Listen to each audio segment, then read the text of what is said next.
let's do some reading. Winner Stands Alone by Paulo Coelho. Yes, we're still on this book. We'll get through it, guys, I swear. Alright. So here goes. 4:07 p.m. The young all have the same dream, to save the world. Some quickly forget this dream, convinced that there are more important things to do, like having a family, earning money, traveling, and learning a foreign language. Others, though, decide that it really is impossible to make a difference in society and to shape the world we will hand on to future generations. They start by choosing their profession. Politicians whose initial impulse always stems from a desire to help their local community. Social activists who believe that the root of all crime lies in class differences. Artists who believe there's no hope at all and that we'll just have to start again from zero. And policemen.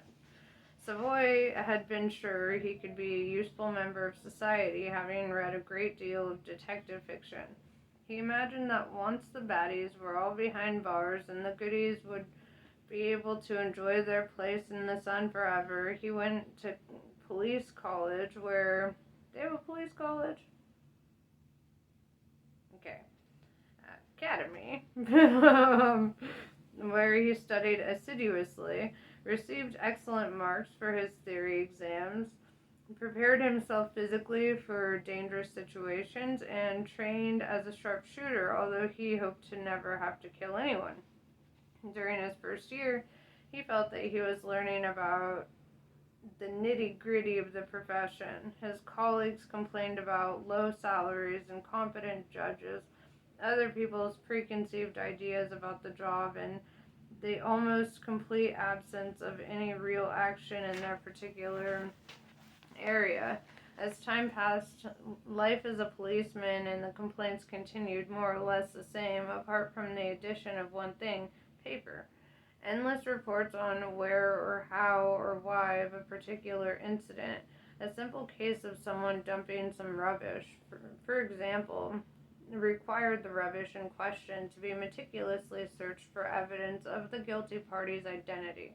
There were always clues, like envelopes or plane tickets, and the area then had to be photographed, a map drawn, the perpetrator identified, and sent a friendly warning, followed by a rather less friendly warning if the transgressor refused to take the matter seriously, by a visit to court, where statements were taken and sentences handed down, all of which, of course, required the services of competent lawyers.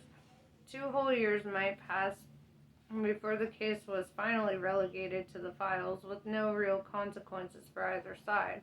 Murders, on the other hand, were extremely rare. Recent statistics showed that most of the crime in cons involved fights between rich kids in expensive nightclubs, break-ins at holiday apartments, traffic offenses, black marketeering, and domestic disputes. He should, of course, be pleased about this in an ever more troubled world. The south of France was an oasis of peace, even during the festival of when Cannes was invaded by thousands of foreigners visiting the beach or buying and selling films. In the previous year, he'd had to deal with 4 cases of suicide. These involved about 15 pounds of paperwork and 2 violent attacks that had ended in death. And now there had been likely 2 deaths in a matter of hours. What was going on? Here, hold up. Okay, I'm back. I did my vape. Alright, where was I? The bodyguards had disappeared before they could even give a statement, and Savoy had made a mental note to send a written reprimand as soon as he had time to the officers in charge of the case. After all, they had let slip the only 2 witnesses to what had happened because a woman in the waiting room clearly knew nothing. It took him no time at all to establish that she had been standing some way away when the poison had been administered, and that all she wanted was to take advantage of the situation to get close to a famous film distributor. All he has to do now is read more paper. He is sitting in the hospital waiting room with two reports before him.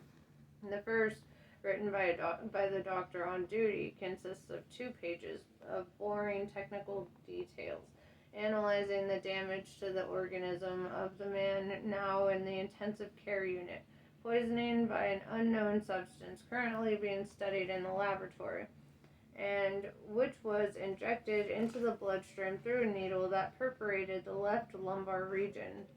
And the only agent on the list of poisons capable of provoking such a rapid and violent reaction is strychnine, but this normally sends the body into convulsions. According to the security men in the tent, and as was confirmed both by the paramedics and by the woman in the waiting room, there was no such symptoms.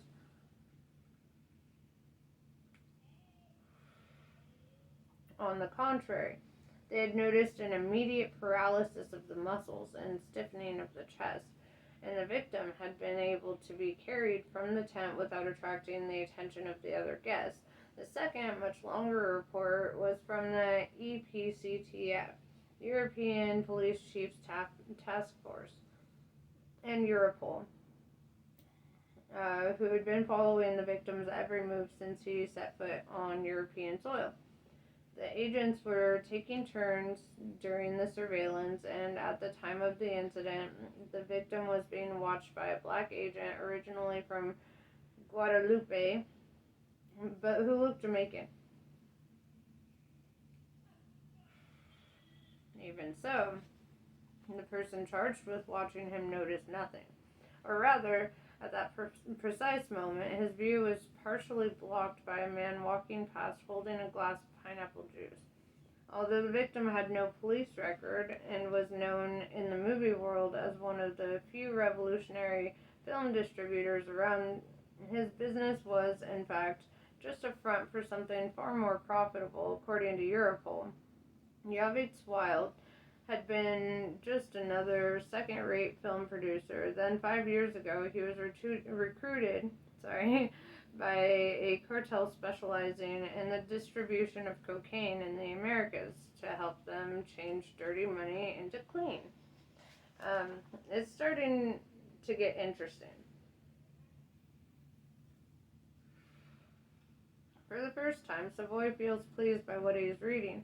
He may have an important case on his hands, far removed from the routine of fly tipping, domestic disputes, holiday apartments being burgled, and those 2 murders a year. He knows how these things work. He knows what the report is talking about. Traffickers earn fortunes from selling their products, but because they can't show where that money came from, they can't open bank accounts, buy apartments, cars, or jewels, or transfer large sums of money from one country to another, because the government is sure to ask, how did this guy get to be so rich? Where did he earn all this money? To overcome this obstacle, they use a financial mechanism known as money laundering. And that is transforming money earned by criminal means into respectable financial assets, which can then become part of the economic system and generate still more money. The expression is said to have originated with the Chicago gangster Al Capone, who bought a chain of laundries known as the sanitary cleaning shops, and then used those shops as a front for the money he was earning from the illegal sale of drinks during the Prohibition era. So if anyone asked him how he came to be so rich, he could always say, people are washing more clothes than ever. This line of business has turned out to be a really good investment. He did everything right, thought Savoy, apart from forgetting to file a tax return. Money laundering was used not only for drugs, but for many other things. Politicians getting commission on the over-invoicing of construction work, terrorists needing to finance operations in various parts of the world, companies wanting to conceal profits and losses from shareholders, individuals who deem income tax to be an unacceptable invention. Once, all you had to do was open a numbered account in a tax haven, but then governments started drawing up a series of mutual collaboration treaties, and the money launderers had to adapt to these new times. One thing was certain, however, the criminals were always several steps ahead of the authorities and tax inspectors. How does it work now? Well, in a far more elegant, sophisticated, and creative kind of way, they just have to follow three clear stages: placement, layering, and integration. Take several oranges, make some juice, and serve it up. No one need ever suspect where the fruit came from.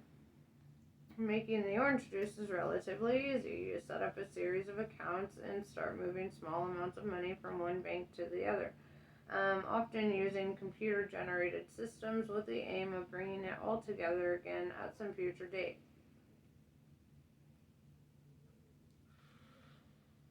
The routes taken are so circuitous that it's almost impossible to follow the traces left by the electronic impulses, because once the money has been deposited, it ceases to be paper and is transformed into digital codes composed of just two numbers, 0 and 1. Savoy thinks about his own bank account. The little he has in there is entirely at the mercy of codes traveling up and down wires. What if the bank decided from one moment to the next to change the whole system? What if that new program didn't work? How could he prove he had the amount of money he said he had? How could he convert those numbers into something more concrete, like a house or food bought at the supermarket? He can do nothing because he's in the hands of the system. However, he decides that as soon as he leaves the hospital, he'll visit an ATM and get a balance statement. He makes a note in his diary to do this every week. That way, if some calamity does occur in the world, he'll have proof on paper. Paper, that word again. How did he get onto this subject in the first place? Ah, yes, money laundering. He goes back to what he knows about laundering money. The final stage is the easiest of all. The money is put into a respectable account, for example, one belonging to a property development company or an investment fund.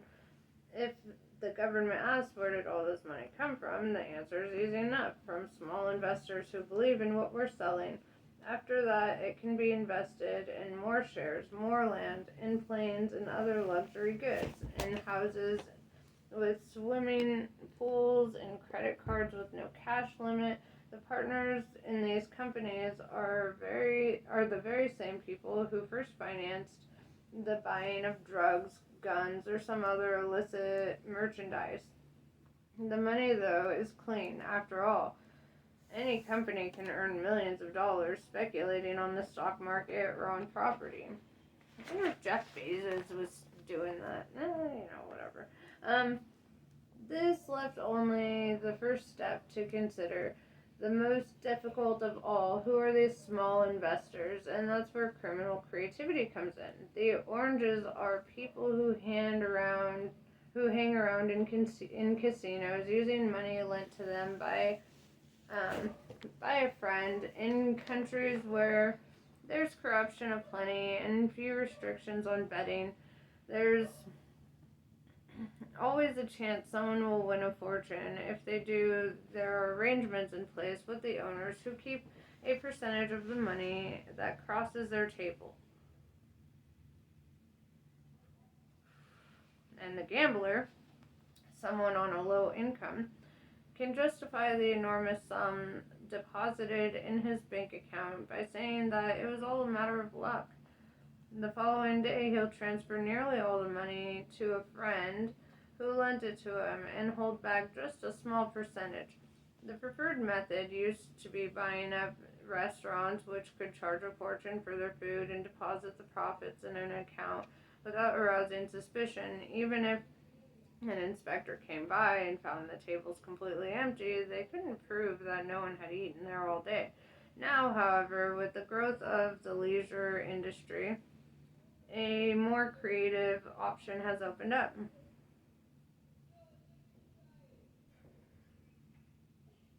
Sorry, I was distracted. Their ever imponderable, arbitrary, incomprehensible art market. The middle-class couple, say, with little money, will bring some extremely valuable piece to an auction. alleging they had found it in the attic of their grandparents' old house as pieces sold for a lot of money, then resold the following week to specialist galleries for 10 or 20 times the original price. The Oranges are happy, thank the gods for their generosity, deposit the money in their joint account and resolve to invest it in some foreign country, always taking care to leave a small amount, their percentage, in that first account.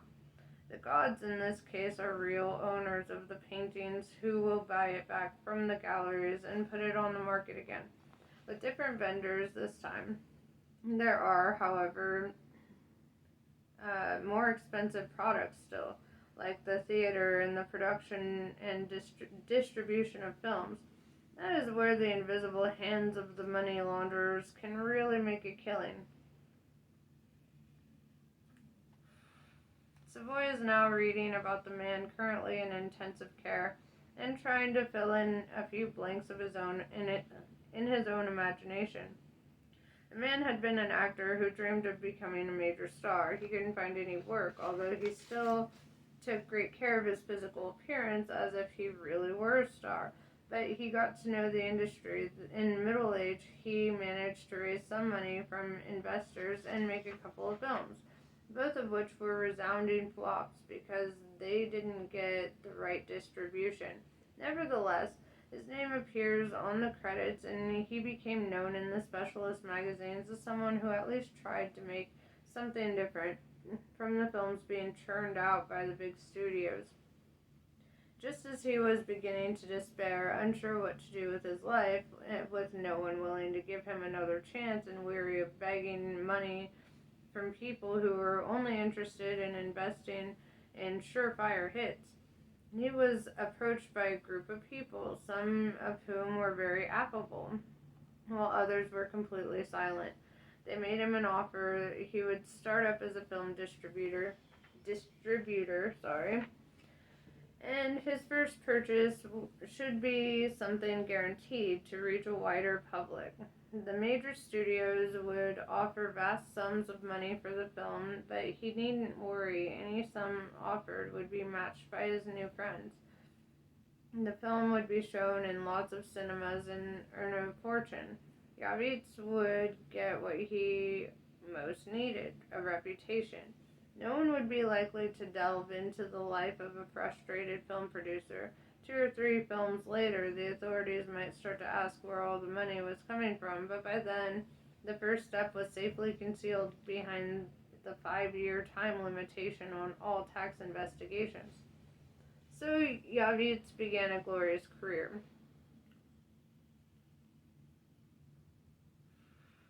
His first films, as a distributor, were highly profitable.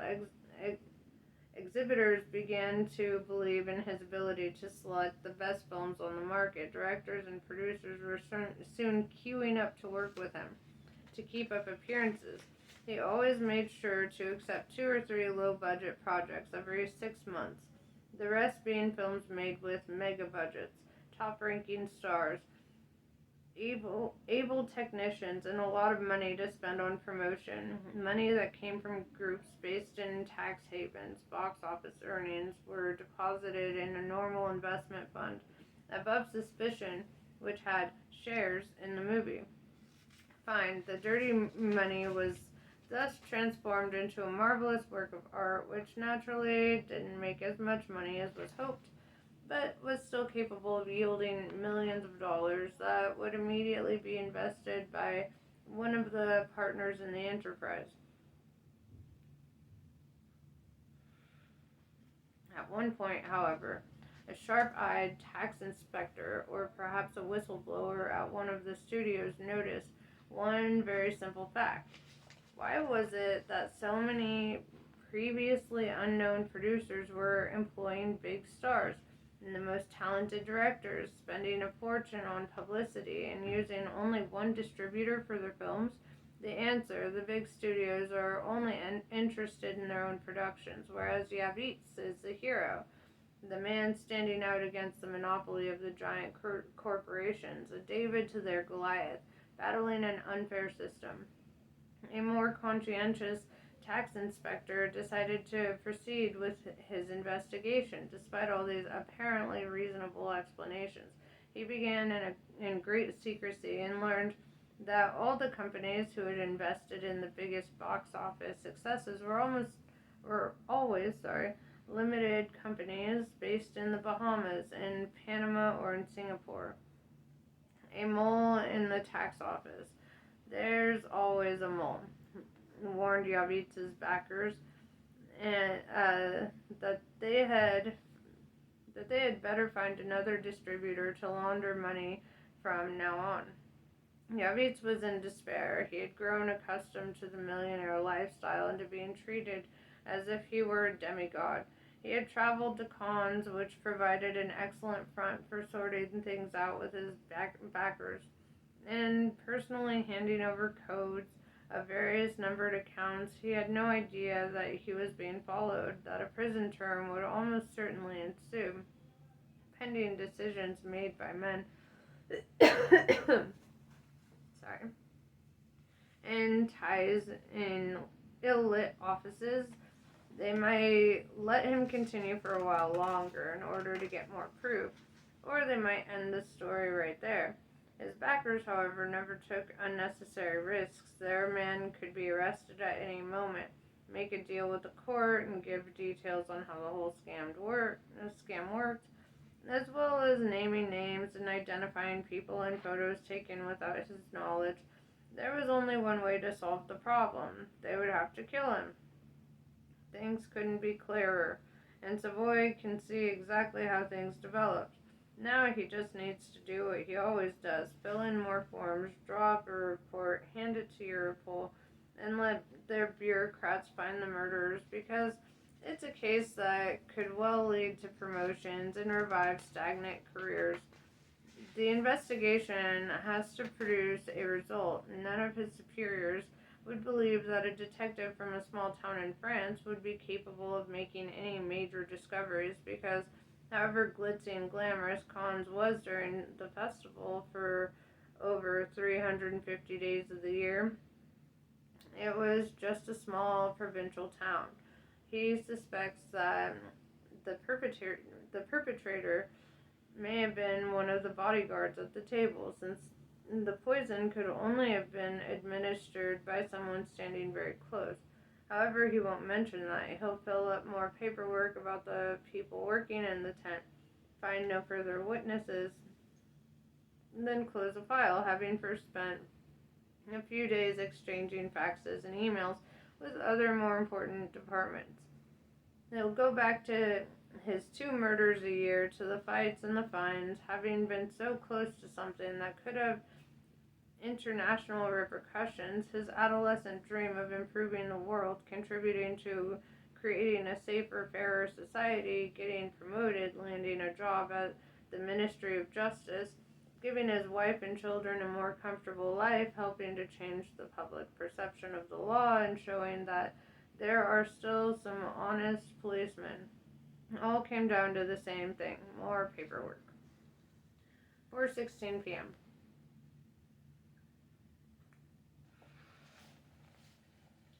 The terrace outside the bar is packed, and Igor feels proud of his ability to plan things, because even though he's never been to cons before, he had foreseen precisely this situation and reserved a table.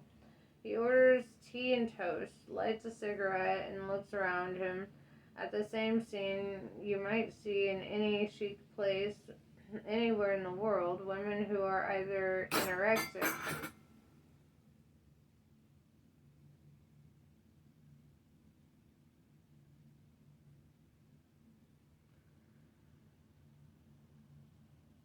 where was I? Or use too much Botox, ladies dripping with jewelry and eating ice cream, men with much younger female companions, bored couples, smiling young women sipping low-calorie drinks and pretending to be listening to what their friends are saying, when they're really on the lookout for someone more interesting to have into view. There is one exception. 3 men and a woman are sitting at a table strewn with papers and beer cans, discussing something in low voices and constantly checking figures on a calculator. They appear to be the only ones who are really engaged in some projects. But that isn't quite true. Everybody there is working hard in a way in search of one thing: visibility, which, if all goes well, will turn into fame, which, if all goes well again, will turn into power, the magic word that transforms any human being into a demigod. A remote, inaccessible icon accustomed to having his every desire met to getting jealous looks when he sweeps past in his limousine with the smoke-glassed windows, or in his expensive sports car, someone who no longer has mountains to climb or impossible conquests to make.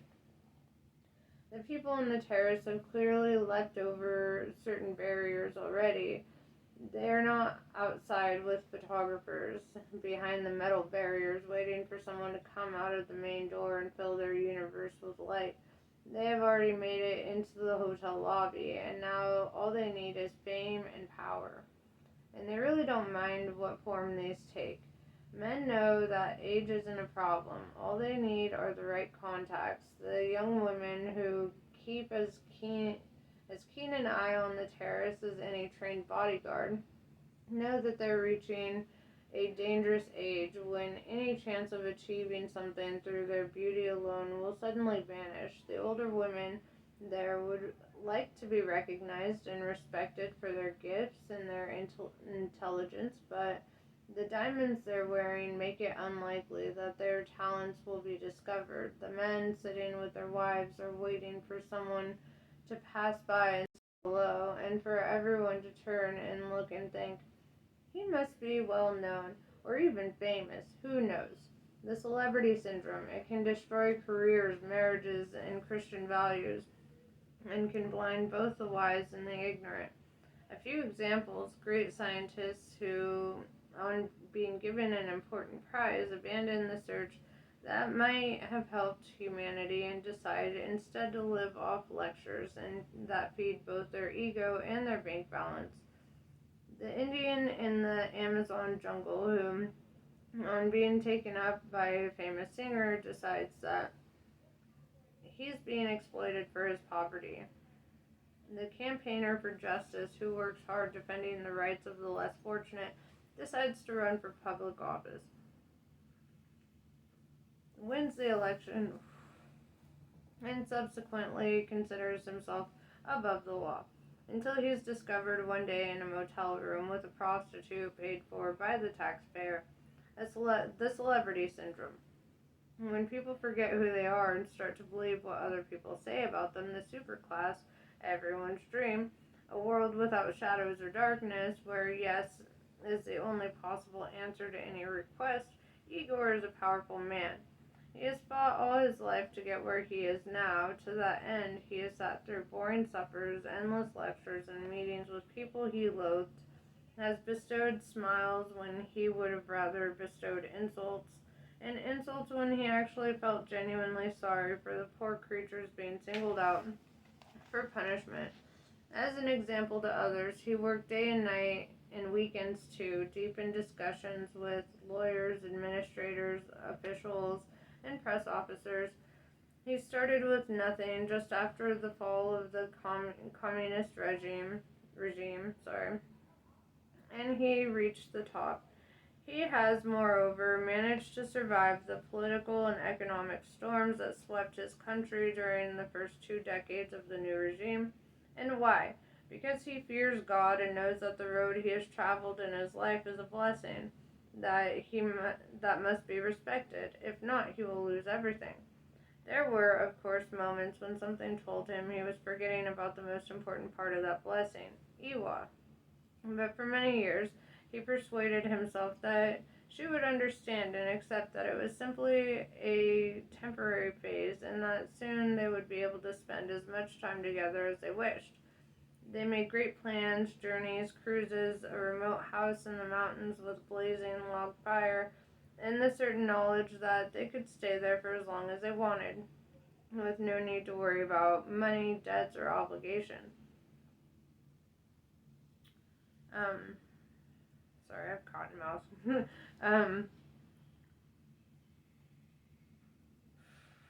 They would find a school for the many children they planned to have together.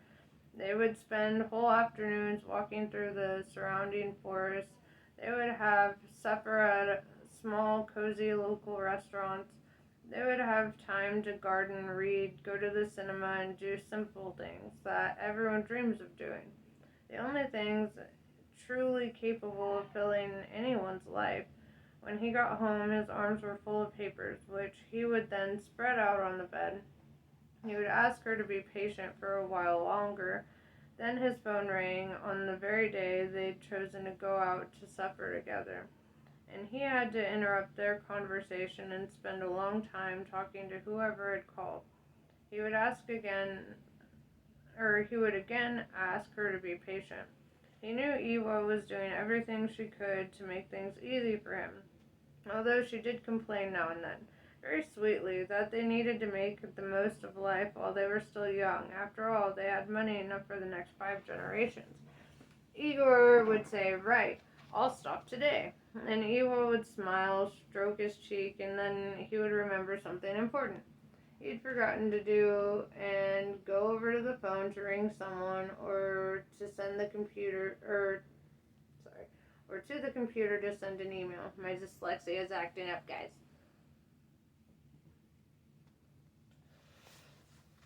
A man in his 40s gets up, looks around the terrace, and brandishing a newspaper shouts, "Violence and horror in Tokyo," says the headline. 7 people killed in a shop selling electronic toys.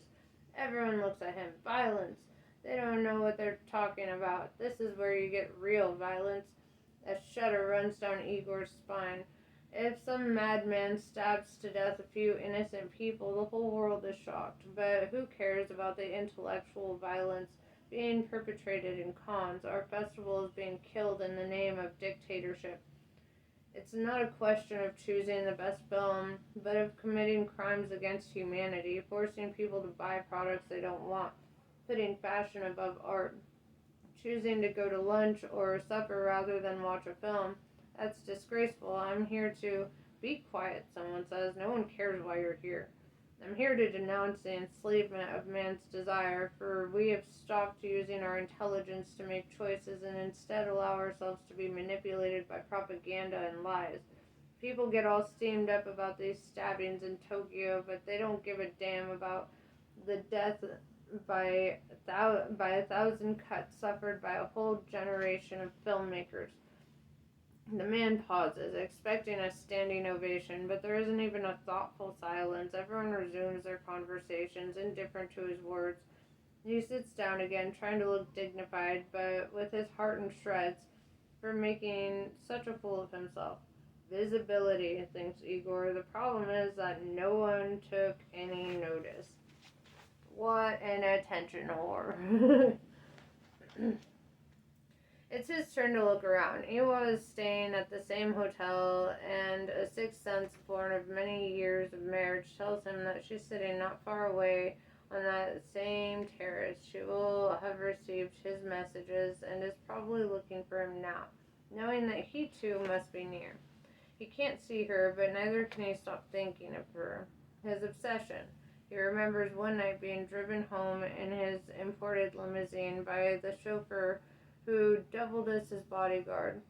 They had fought together in Afghanistan, but fortune had smiled on them in different ways, and remembers asking the driver to stop outside the Hotel Kempinski. He left his mobile phone and his papers in the car and went up to the terrace bar, unlike this terrace in Cannes. The place was almost empty and getting ready to close. He gave up a generous tip to the waiters and asked them to stay open for another hour just for him. That was when he understood. It wasn't true that he would give up work next month or next year or even next decade. They would never have the house and the country and the children they dreamed of. He asked himself that night, why was this impossible? And he had only one answer. On the road to power, there's no turning back. He would be an eternal slave to the road he'd chosen. And if he did ever realize his dream of abandoning everything, he would plunge immediately into a deep depression. Why was he like that? Was it because of the nightmares he had about the trenches, remembering the frightened young man he'd been then, fulfilling a duty he hadn't chosen and being forced to kill? Was it because he couldn't forget his first victim, a peasant who strayed into the line of fire when the Red Army was fighting against the Afghan guerrillas? Was it because of the many people who hadn't believed in him and had humiliated him when he was looking for investors for his mobile phone business? Was it because in the beginning he had to associate with shadows, with the Russian mafia, eager to launder the money they earned through prostitution? He'd managed to repay those questionable loans without himself being corrupted and without owing any favors. He'd managed to negotiate with the shadows and still keep his own light burning. He knew that the war belonged to the distant past and that he would never again set foot on a battlefield. He found the love of his life. He was doing the kind of work he'd always wanted to do. He was rich, very rich. And just in case the communist regime were to return tomorrow, he kept most of his personal fortune abroad. He was on good terms with all the political parties. He'd met famous people from around the world. He'd set up a foundation to care for the orphans of those soldiers killed during the Soviet invasion of Afghanistan. But it was only when he was sitting on that terrace cafe near Red Square, knowing that he had power and money enough to pay the waiters to work all night if necessary, that he finally understood. He understood because he saw the same thing happening to his wife. Iwa was constantly traveling, and even when she was in Moscow, she would arrive home late and go straight to her computer as soon as she walked in the door. He understood that, contrary to what most people think, total power means total slavery. When you get that far, you don't even want to give it up. There's always a new mountain to climb. There's always a competitor to be convinced or crushed. Along with 2,000 other people, he formed part of the most exclusive club in the world, which met only once a year in Davos in Switzerland at the World Economic Forum. All the members were millionaires, and they all worked from dawn until late at night, always wanting to go further, never changing tack, acquisitions, stock markets, market trends, money, money, money. They worked not because they needed to, but because they judged themselves to be necessary. They felt that thousands of families depended on them, and that they had a huge responsibility to their governments and their associates. They genuinely thought they were helping the world, which might be true, but they had to pay for this with their own lives. The following day, he did something he hated having to do. He went to a psychiatrist. Something must be wrong. He discovered then that he was suffering from an illness that was fairly common among those who had achieved something beyond the grasp of ordinary folks. He was a compulsive worker, a workaholic. According to the psychiatrist, workaholics run the risk of becoming depressed when not immersed in these challenges and problems of running a company. We don't yet know the origin of the disorder, but it's associated with insecurity, childhood fears, and a desire to block out reality. It's as serious as an addiction to drugs. Unlike drugs, however, which diminish productivity, the workaholic makes a great contribution to the wealth of his country. So it's in no one's interest to seek a cure. And what are the consequences? You should know, because that's presumably why you've come to see me. The gravest consequence is the damage it causes to family life. In Japan, one of the countries where the illness is most common and where the consequences are sometimes fatal, they've developed various ways of controlling the obsession. Igor couldn't remember listening to anyone in the last 2 years with the respect and attention he was paying that bespectacled.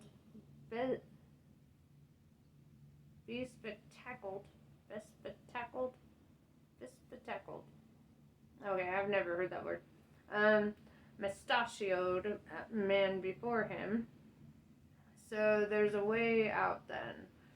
When a workaholic seeks help from a psychiatrist, that means he's ready to be cured. Only about 1 in every 1,000 cases realizes that he needs help. Oh, I need help, and I have enough money. That's what all workaholics say. Yes, I know you have enough money. You all do. I know who you are as well. I've seen the photos of you at charity balls, at congresses, in private audience with our president, who, by the way, shows the same symptoms. Money isn't enough. What I want to know is this: do you really want to change? Igor thought of Iwa, of the house in the mountains, the family he'd like to have, the hundreds of millions of dollars he had in the bank. He thought of his position in society and of the power he possessed and how difficult it would be to give all that up. I'm not saying that you should abandon what you're doing, said the psychiatrist, as if he'd read his thoughts. I'm simply suggesting that you use work as a source of happiness, not a compulsion. Yes, I can do that. And what would be your main motive for doing so? All workaholics think they're happy doing what they're doing, and none of their friends who are in the same position will see why they should seek help. Igor lowered his eyes. Shall I tell you what your main motive is? As I said before, you're destroying your family. No, it's worse than that. My wife is starting to show the same symptoms. She's been distancing herself from me ever since a trip we made to Lake Baikal. And if there's anyone in the world I would be capable of killing again for... Igor realized he'd said too much, but the psychiatrist seemed entirely unmoved. If there's anyone in the world for whom I would do anything, absolutely anything, that person is my wife. The psychiatrist summoned his assistant and asked her to make a series of appointments. He didn't consult his patient to see if he would be available on those dates. It was part of the treatment, to make it quite clear that any other commitment, however important, could be postponed. May I ask a question?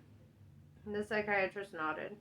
Couldn't overwork also be considered rather noble, a proof of my deep respect for the opportunities God has given me in this life, a way of putting society to rights, even if sometimes I have to use methods that are a little silence. A little what? Oh, nothing. Igor left the consulting room, feeling both confused and relieved. Perhaps the psychiatrist had failed to understand the essence of what he did. Life has its reasons. We are all of us linked, and often it's necessary to cut out the malignant tumors so that the rest of the body can remain healthy. People are locked up in their selfish little worlds. They make plans that don't include their fellow man. They believe the planet is simply land to be exploited. They follow their instincts and desire and care nothing for the collective well-being of society. He wasn't destroying his family. He simply wanted to leave the world a better place for the children he dreamed of having, a world without drugs or war or people trafficking. A world in which love would be the great force uniting all couples, peoples, nations, and religions. Iwa would understand this, even if their marriage was currently going through a crisis doubtless sent by the evil one. The following day, he asked his secretary to cancel all subsequent appointments with the psychiatrist. He had more important things to do. He was drawing up a great plan to purify the world, a plan for which he would need help. Indeed, he'd already contacted a group prepared to work with him. 2 months later, the wife he loved left him because of the evil things that had possessed her, because he hadn't been able to understand her feelings. The sound of a chair being shifted returns him to the reality of cons. Before him sits a woman holding a glass of whiskey in one hand and a cigarette in the other. She is well dressed but visibly drunk. May I sit here? All the other tables are occupied. You already are sitting here. It's just not possible, says the woman, as if she'd known him for years. It's simply not possible. The place made me leave the hospital, and the man for whose sake I traveled by train for almost a whole day, for whom I rented a hotel room at twice the normal price, is now hovering between life and death. Damn. Is she from the police, or does what she's saying have nothing to do with what he thinks it does? Anyway, what are you doing here, if you don't mind my asking? Aren't you hot? Wouldn't you be cooler without your jacket on, or are you trying to impress everyone with your elegance? As usual, people choose their own destiny, and this woman is doing just that. I always wear a jacket, regardless of the temperature. Are you an actress? The woman gives an almost hysterical laugh. Yes, let's say I'm an actress. Yes, I am. I am playing the part of someone who has who's had the same dream since she was an adolescent, has grown up with it, battled 7 miserable years of her life to make it a reality, who's mortgaged her house, worked ceaselessly. Oh, I know what that's like. No, you don't. It means thinking about just one thing day and night, going to places uninvited, shaking hands with people you despise, phoning once, twice, 10 times until you get the attention of people who aren't worth half of what you are, who don't have half your courage, but who have reached a certain position and are determined to take out on you all their domestic frustrations by making your life impossible. It means only finding pleasure in pursuing your dreams, having no other diversions, finding everything else deadly dull, and ending up destroying your family. The woman looks at him, taken aback. She no longer seems drunk. Who are you? How do you know what I'm thinking? I was thinking about exactly the same thing when you arrived, and I don't in the least mind you asking me what I'm doing here. I think I can help you. No one can help me. The only person who could is now in the intensive care unit. And from what I could glean before the police arrived, he probably won't survive. Oh, God. She drinks the remaining whiskey in her glass. Igor signals to the waiter, who ignores him, and goes to serve another table. I've always preferred a cynical compliment to a bit of constructive criticism. Please tell me I'm beautiful and that I've got what it takes. Igor laughs. How do you know I can't help you? Are you any chance a film distributor? Do you have contacts in a chain of cinemas around the world? And they were perhaps referring to the same person. If so, and if this was a trap, it was too late to run away. He's obviously being watched, and as soon as he stands up, he'll be arrested. He feels his stomach contract, but why should he be afraid? Only a short time ago, he'd tried without success to hand himself over to the police. He'd chosen martyrdom, offered up his freedom as a sacrifice, but that gift had been rejected by God. Now, however, the heavens had obviously reconsidered their decision. He must think how best to deal with what will ensue. The suspect is identified. A woman pretending to be drunk is sent on ahead to confirm the facts. Then, very discreetly, a man will walk over and ask him to come with him for a little chat. That man will be a policeman. Igor has what looks like a pen in his jacket pocket, but that will arouse no suspicions. The Beretta, though, will give him away. He sees his whole life flash before him. Could he use the gun to defend himself? The policeman, who is sure to appear as soon as he has been identified, will have colleagues watching the scene, and Igor will be dead before he can make so much as a move. On the other hand, he didn't come here to kill innocent people in a barbarous, indiscriminate way. He has a mission, and his victims, or martyrs for love, as he prefers to call them, are serving a greater purpose. No, I'm not a distributor, he says. I have absolutely nothing to do with the world of cinema, fashion, or glamour. I work in telecommunications. Good, says the woman. So you must have money. You must have had dreams in your life. So, you know what I'm talking about. He's beginning to lose the thread of the conversation. He signals to another waiter. This time the waiter comes over and Igor orders 2 cups of tea. Can't you see I'm drinking whiskey? Yes, but as I said, I think I can help you. To do that, however, you need to be sober and aware of what you're doing. Maureen feels a change come over her. Ever since this stranger proved himself able to read her thoughts, she feels as if she were being restored to reality. Perhaps he really can help her. It's been years since anyone's tried to seduce her with that most cliched of chat-up lines in the film business. I have some very influential friends. There's nothing more guaranteed to change a woman's state of mind than knowing that someone of the opposite sex desires her. She feels tempted to get up and go to the restroom and check her makeup in the mirror. Then that can wait. First, she needs to send out some clear signals that she's interested. Yes, she needs company. She's open to whatever surprises fate holds in store for her. When God closes a door, he opens a window. Why, of all the tables on that terrace, was this the only table occupied by just one person? There was a meaning in this, a hidden sign. The two of them were meant to meet. She laughs at herself in her current despairing state. Anything is a sign, a way out, a piece of good news. Firstly, tell me what you need, says the man. I need help. I have a movie with a top-line cast ready and waiting. It was going to be distributed by one of the few people in the industry who still has faith in the talent of people outside the studio system. I was going to meet him tomorrow. I was even at the same lunch as him today when suddenly I noticed he was feeling unwell. Igor starts to relax. Perhaps it's true. Reality really is stranger than fiction. I left the lunch, found out which hospital he'd been taken to, and went there. On the way, I imagined what I was going to say about how I was his friend and we were going to be working together. I've never even spoken to him, but I think anyone in a situation like that feels more comfortable knowing that anyone, is near. In other words, turning someone else's tragedy into your own advantage, thinks Igor. People are all the same. And what exactly is a top-line cast?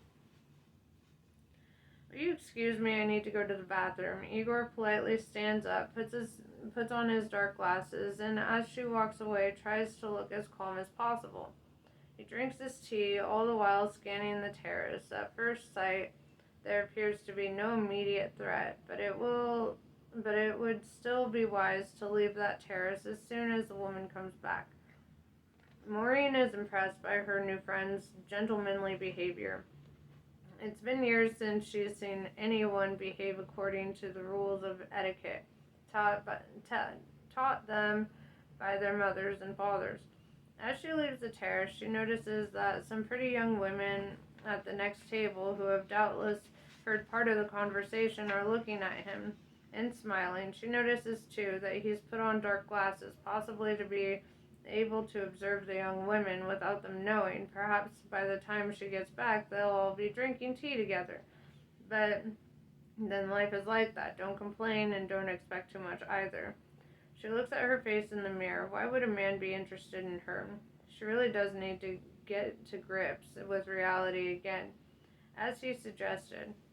Her eyes look empty and tired. She's exhausted like everyone else taking part in the festival, but she knows that she has to carry on fighting. Cons isn't over yet. Yavitz might recover, or someone representing his company might turn up. She has tickets to see other people's films, an invitation to a party held by Paulo, one of the most prestigious magazines in France. And she can use the time available to see how independent European producers and directors go about distributing their films. She needs to bounce back quickly. For the handsome stranger, she mustn't have any illusions in that regard. She returns to the table, convinced that she'll find two of the young women sitting there, but he's still alone. Again, he rises politely to his feet, draws back her chair so that she can sit down. Sorry I haven't introduced myself. My name is Maureen. I'm Igor. Pleased to meet you. You were saying that you had the ideal cast. She decides to get a dig in at the girls at the next table. She speaks slightly more loudly than usual. Here in Cannes, or indeed at any festival, new actresses are discovered every year. And every year, really great actresses lose out in getting a really great role because the industry thinks they're too old, even if, in fact, they're still young and full of enthusiasm. Among the new discoveries, and she thinks, I just hope the girls next to us are listening, Some choose a path of pure glamour. They don't earn much on the movies they make. All directors know this and take full advantage. So they invest in the one thing they shouldn't invest in, namely their own beauty. When they become celebrities, start to charge for attending parties, they're asked to appear in advertisements promoting various products. They end up meeting the most powerful men and the sexiest actors in the world. They earn a vast amount of money because they're young and pretty, and their agents get them loads of contracts. In fact, they allow themselves to be entirely guided by their agents, who constantly feed their vanity. An actress of this type becomes the dream of housewives, the adolescent girls and would-be actresses who don't even have enough money to travel to the nearest town, but who consider her a friend, someone who's having the kind of experiences they would like to have. She continues making movies and earns a little more, although her press agent always puts it about that she's earning an enormous salary, which is a complete lie that not even the journalists believe, but which they publish anyway because they know the public prefers news to information. What's the difference? Asked Igor, who's feeling more relaxed now while still keeping a close eye on what's going on around him. Let's say you were to buy a gold-plated computer in an auction in Dubai and decided to write a new book using that technological marvel. When a journalist finds out about the computer, he'll phone you up and ask, so how's your gold-plated computer? That's news, the information. The nature of the book you're writing is of no importance whatsoever. Perhaps Eva is receiving news rather than information, thinks Igor. The idea had never occurred to him before. Go on. Alright, so that is my time for today. I have errands to run, but I will get on this again as soon as possible. Thank you for chilling with me. Namaste, love you guys, and I'll see you later.